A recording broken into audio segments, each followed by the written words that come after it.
Xullas do'stlar, Chorsudaman. Har doim menga aytasizlar, bunda oddiy odamlarni ham olib chiq jahon deb. Mana tanishinglar, G'ayrat aka.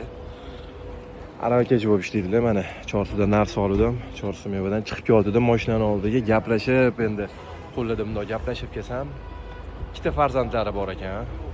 O'zlari Farg'onalik quva ekanlar, adashmasam tushunganimda.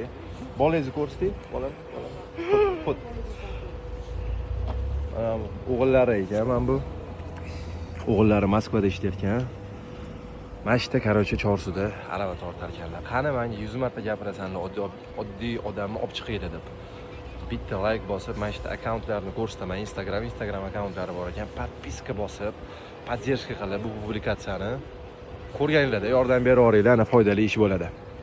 Biz ham harakat qilib turamanmi? Agar haqiqatan ham поддержка qilsanglar, men ham o'zim kelib yordam berib turaman va hayotlaridan xabar olib, sizlarga ma'lumot berib turaman. G'ayrat aka, да? Короче, rosa anu qildilar-da. Такой позитивный mujik ekan. Ko'rganda bir gaplashishni ko'rasizlar hammaga. Juda ham ana добрый ekan. Gap yo'q. Omad. Давай.